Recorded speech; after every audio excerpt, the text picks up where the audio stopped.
Okay, so as a kid I may or may not have been a little bit obsessed with a certain game series. Ratchet Clank 3, or Up Your Arsenal in America, was the first game I ever played on PlayStation 2, and when I say played, I mean I fell down the same hole for 30 minutes straight. The original Ratchet & Clank was an instant classic. You could argue that along with the Sly and Jak and Daxter games, it formed the holy trinity of mascot platformers of the PS2 era. While those other games sadly didn't quite make the jump to the newer console generations, there's been a lot of Ratchet & Clank games on PS3, and the reimagining on PS4 was actually quite successful, even if old fans mostly agree that it doesn't hold a candle to the original it's based on. And what do you know, there's a new one coming for PS5 and it looks very promising. The announcement of the new Ratchet & Clank Rift Apart got me revisiting those old classics, and I wanted to talk about something that doesn't get brought up nearly enough. The Ratchet & Clank series had the best soundtracks ever. Screw you, Hans Zimmer, frickin' John Williams, who? You ain't got shit on my boy David Bergeaud here, fight me! Okay, maybe I'm being a little hyperbolic, but still, the Ratchet & Clank soundtrack, especially for the PS2 era, was way better than it had any right to be. To the point where I'm pretty sure that one of the biggest reasons why Ratchet & Clank feels different now is because of the change in music. So come along with me on this deep dive as we analyze the soundtrack of Ratchet & Clank 1 on the PS2 as composed by David Bergeaud and try to find out why it's so gosh dang groovy. Oh, but before we head off, a quick disclaimer. Sadly, the soundtrack to the first game is only available in mono, probably due to storage limitations. It's a real shame, and if you compare it to the few stereo files we got from the demo, the difference really is night and day. Morgan, come on, we're leaving for school. Everything's crooked. Reality is poison. I want to go back. If only there was some good opportunity to give us a high-quality version of the original soundtrack. Oh, I don't know, maybe like a remake?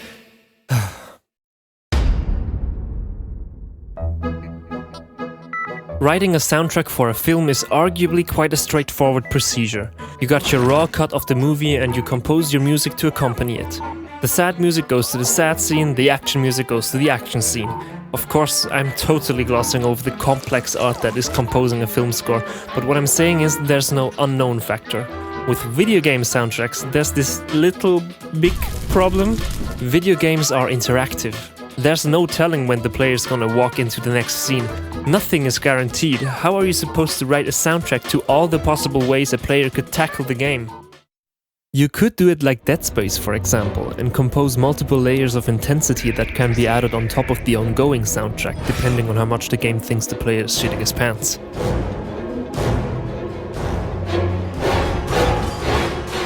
Like a sandwich, a musical, really disturbing sandwich, and do the first layer and the second layer and the third layer and the fourth layer. Or games like Ukulele, where there's multiple instrumentations of the same track, so you can seamlessly crossfade from an underwater version to an on-land version of the music. Well, for Ratchet & Clank they went with what's probably the most classic solution. It's just a soundtrack that loops forever, the same music throughout the entire stage. Some might see this as a cheap fix, but in some way I believe it actually adds to the charm of the game. Since there's only one soundtrack for the entire level, it plays during its calmest as well as its most hectic moments. Therefore, during the quieter platforming sections you got some surprisingly groovy beats going, but for the fighting sequences it's almost a little too relaxed. In a good way, you feel so light and jumpy as you smack down your enemies. It gives the action a fun, spunky spin that we might not have got if the composer was told to create a soundtrack specifically for combat. You can hear that shift towards more action-focused music in the later installments, where the franchise becomes less of a platformer and more of a shooter. So far so good, but what if one level has two totally different sections and you want them to feel really distinct? Well, many planets actually have multiple looping soundtracks for dedicated sections, for example Pokitaru. There's the fun tropical beat for the beach resort section, a little more laid-back introspective track while you're down in the sewers, and as Ratchet goes to town in his fighter jet you get some high-octane combat music. All those tracks loop, so if you spend, say, 3 hours in the jet, you'll never get a second without music. To chain these different tracks together, there's these neat little transitions that segue to the next track once you step into the new location.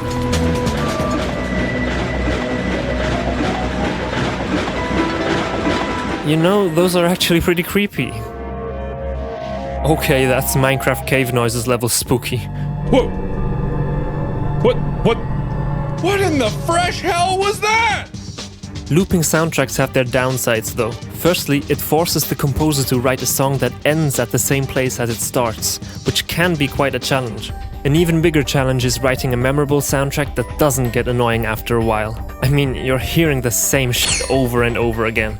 To see how Bergeaud solves these problems, let's take a look at your usual Ratchet & Clank track starts off establishing the short main melodic theme of the level. So basically these themes play whenever Ratchet first sets foot on a new planet and the camera is zoomed way back to show you the visuals. That way you instantly connect the music with the level you're on. I don't know about you, but it's literally impossible for me not to picture the dark, spotlight-filled Blackwater City when hearing those iconic Marcato strings. I'm not quite sure if this was Bergeaud's intention, but he's actually utilizing a pop songwriting technique here by choosing these super recognizable intros for his tracks. You should be able to recognize after 1 or 2 seconds. Right, because he came from the DJ world, and to keep people on the floor when you change the song, he liked playing songs where they knew exactly what it was, just from the very start. That's from an interview with Max Martin. You might know him. He's only responsible for a handful of songs you might have heard of. So after a few repetitions of the theme, the drums come in, sometimes almost recontextualizing the theme with a fast rhythmic groove. Listening to these main themes, your usual drummer would come up with a slower backbeat to accompany it, like this. But inspired by genres like drum and bass, David instead chooses to add this super fast breakbeat to it, creating a sound that's instantly recognizable. Bergeaud transitions into a B part typically somewhere after the 40-second mark. He usually does this by dissolving the harmonic, rhythmic and melodic content of the main theme. The drums lose some of their intensity as the instruments just kind of meander around the ideas of the main theme, sometimes even foreshadowing the coming B part. The B part usually shares the same instruments as the main theme, but with a new melody, spicing things up. More often than not, the B part is actually in a different key, which keeps things fresh. Bergeaud continues this formula throughout most of his tracks, using breaks, key changes or the occasional drum fill to transition from, say, a more melodic part to a more rhythmic part, so things never get boring. Since the tracks loop, Bergeaud has to find a way to satisfyingly tie the ending back to the beginning. Remember, he switches keys a lot, meaning that he needs to find a way back to the original key, all while making sense melodically. He makes use of some neat tricks when transitioning back, but if we were to analyze all the harmonic gymnastics he performs, this video would probably be 10 times as long. Well, okay, sometimes even he cheaps out and just puts a bar of solo drums at the end so he doesn't have to deal with the clashing harmonies.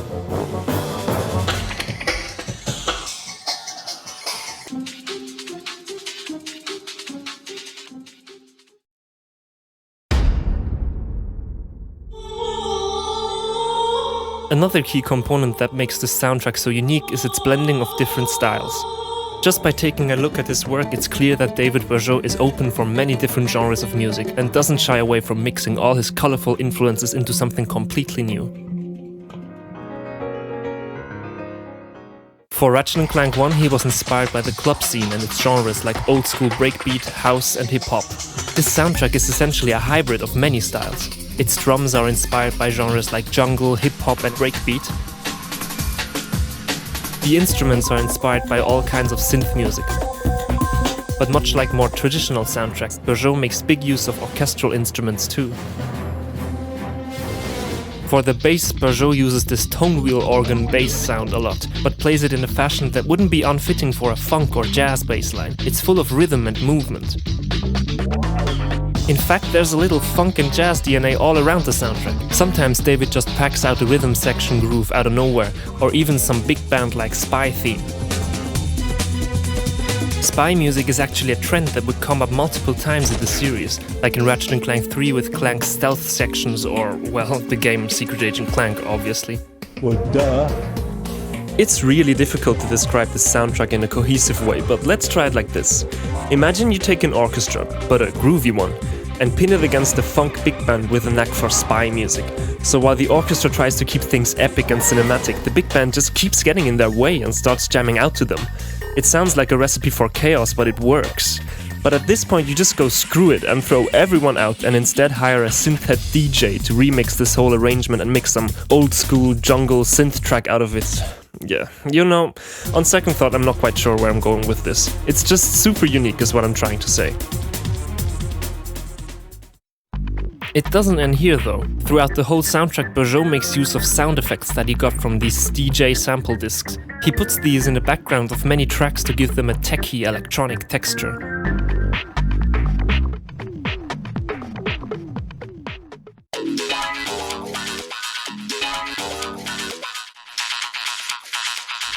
You might think these are minor details, but I actually believe that these sounds are what gives this soundtrack this all-important retro sci-fi feel.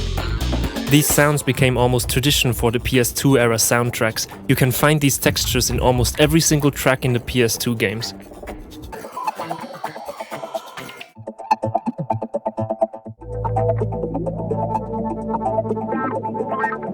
There's another interesting thing that Bergeaud does with his sound selection.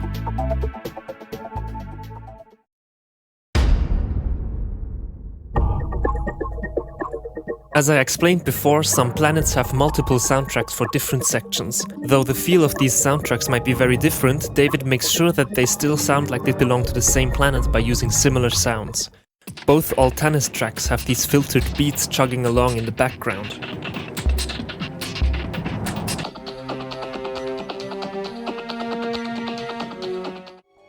All Blark Station soundtracks except for the self-destruct scene make use of these spacey, harp-like arpeggios.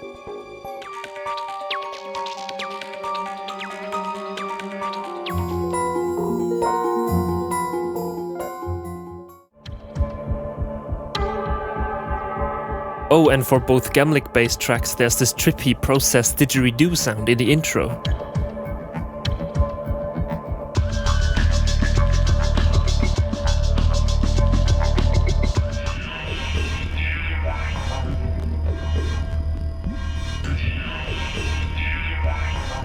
As for Pokitaru, of course all tracks feature tropical bongos and beachy steel drum sounds for the ultimate vacation feeling.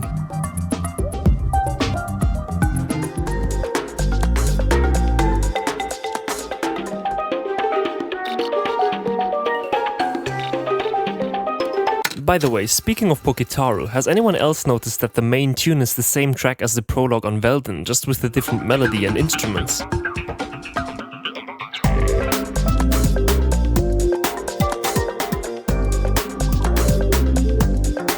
I mean, a desert planet and a tropical resort don't really have much in common.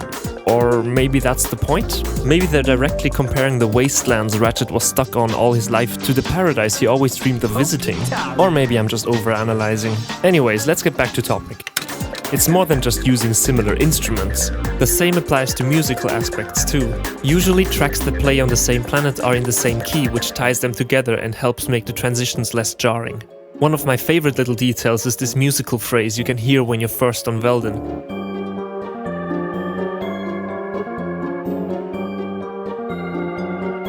When you revisit the planet as the final level, there's this dark, foreboding beat to accompany a climactic struggle to catch up to Drek. But look at that, there's this phrase again from the very beginning of the game, like it's reminding you of the journey you went through. For probably the most iconic planet, all of Kerwan's soundtracks prominently feature the same 2-chord progression, connecting them harmonically.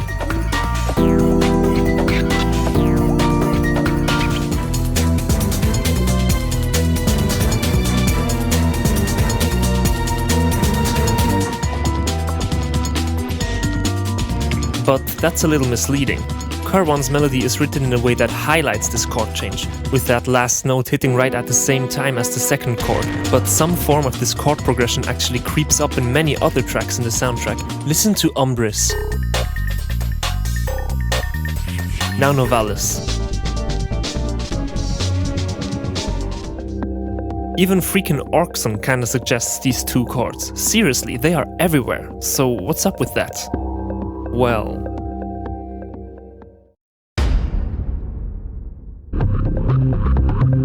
The distance and relationship between 2 notes is called an interval. Some intervals sound happy, some may sound sad, so choosing what interval you base your melodies around can be an integral part in giving them the right emotional feel. but probably no interval has sparked as much intrigue as this one. The tritone. It sits right in the middle of the octave and is known for sounding extremely dissonant. The tritone is tightly woven into the soundtrack's harmony, the best example being that infamous chord progression from before that kept showing up. Perhaps because of its dissonance, this interval has been called the devil's interval by some, which is very marketable, but not much more than that, since in music everything depends on context. I'm really into violent pornography. A happy chord can sound sad, and a sad chord can sound happy in the right context. A very common way to use tritones, since they're such a dissonant interval, is in a dramatic way. You'll hear tritones a lot in movie soundtracks to convey a sense of dread or fear. That's why it gets used a lot in villain themes or horror soundtracks.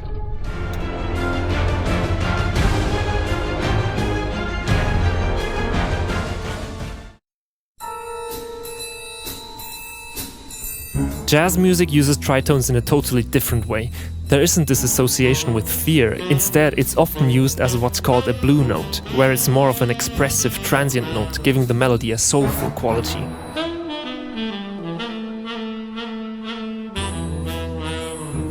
Tritones can be an essential tool in many ways to give music that dirty, jazzy vibe. Then there's what I call the wacky use of tritones. One reason why this interval sounds so dissonant is because it lies outside of common scales you would use when writing a song, like the major or minor scale. Sliding in and out of scale repeatedly can give a song a strange, crazy sound, literally confusing the listener about what emotion the composer is making them feel. The Outlast theme uses this technique in a masterful way, switching between major and minor feel repeatedly, like it's capturing the disturbing uncertainty of a psychotic smile.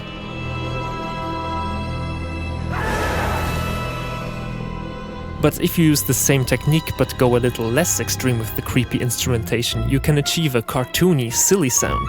Just take a listen to the way John Williams uses tritones to represent the dorky manners of the Ewoks.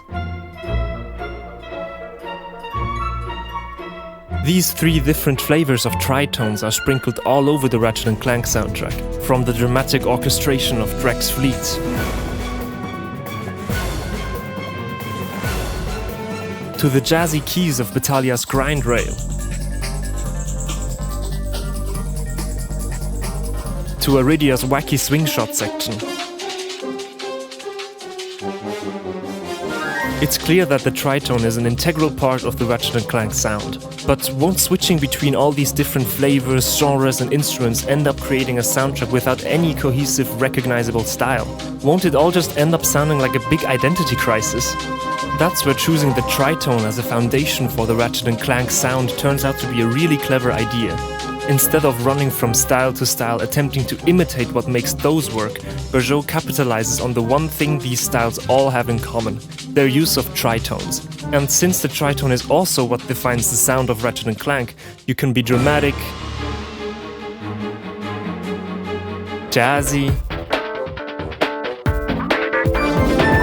and even a little wacky, and still sound like Ratchet & Clank.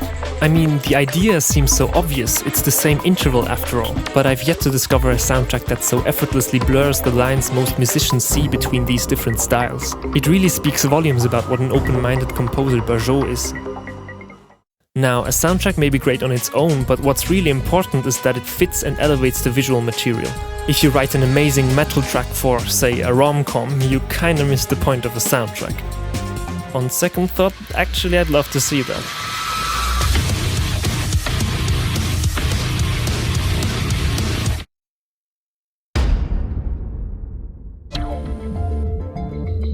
I always felt like the soundtrack of the first game had quite a different style than the others. While the use of drum loops would be a returning feature of especially the PS2 games, it feels like David is really pushing this sampled aesthetic here. Sampling is a technique in music production where you take an existing recording and use a small element of it in your own track, giving the sampled material new context.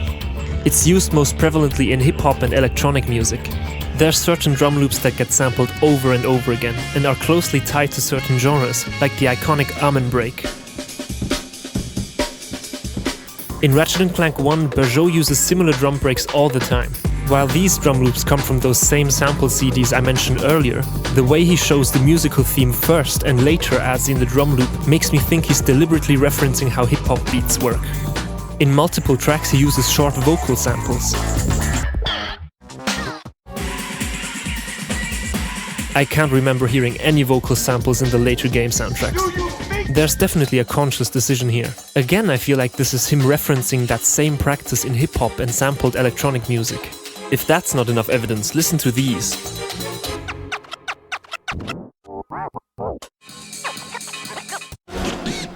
He literally uses DJ scratching sounds in the soundtrack. Again, he only does this for the first game. For me, there's no doubt he's making sure that the soundtrack feels like a DJ patching all these different sounds and styles together. Using this sampled style for Ratchet & Clank 1 is absolutely genius. Everyone who's played through Ratchet & Clank knows that the soundtrack isn't the only thing that differentiates the first game from the others. No, I'm not talking about the floaty movement. The first game has quite a different visual style as well. The environments all look dusty and grimy, while the sequels featured more shiny, sci-fi locations. You encounter enemies that look like big clunky robots compared to the sleek, modern designs of the later games. Your weapons look like they're bolted together from various pieces of junk, firing massive projectiles compared to the futuristic space-age energy weapons in Ratchet & Clank 2. Even the pause menu has got this old-school CRT screen look, while the later games went with modern sci-fi HUDs. To be clear, I'm not saying that one is better than the other, but it's clear that Ratchet & Clank 1 was going for a different style than the rest. So, where am I going with all this? Well, think about it. Everything in Ratchet & Clank 1 looks like it's patched together from old junk. Hell, the villain's plot is literally to take pieces from other planets to create a new one. You could even call it sampling. I think that's just so cool. He's actually reflecting the visual look of the game with the way he produced the soundtrack. It's literally patched together. The adventure starts with Ratchet taking bits and pieces of scrap to build his new ship, and with that same philosophy in mind, Bergeaud takes different instruments, genres and samples and builds something new out of it. Much like Ratchet, Bergeaud is the mechanic. It's the perfect soundtrack to accompany a galaxy held together by nuts and bolts. It's so clever. I just... give this man a trophy already. Oh my god.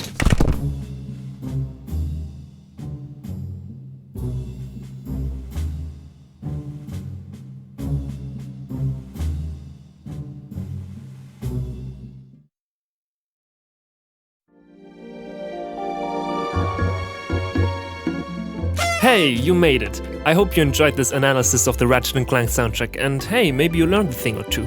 This took a while, so if you liked it, make sure to leave a like and... Ha! You thought I was gonna ask you to subscribe. Well, I'm not gonna stop you, but this is my first real video in this style. I'm not actually planning on becoming a YouTuber or something, I just really wanted to get my appreciation for this soundtrack out there. These soundtracks were a big part of my childhood, and I'm sure they influenced my own musical journey in a big way. I really just wanted to get my thoughts off my chest. Plus, it's good training for video editing. I'm sure there's a lot of stuff I didn't cover yet, or maybe you've made your own discoveries with these soundtracks, so make sure to leave a comment, spark a discussion, or just tell me what you thought about the video. Hey, and maybe I'll get around making another video about Ratchet & Clank 2. After all, there's still a lot more to discuss. Okay, hope you enjoyed my rambling. See ya!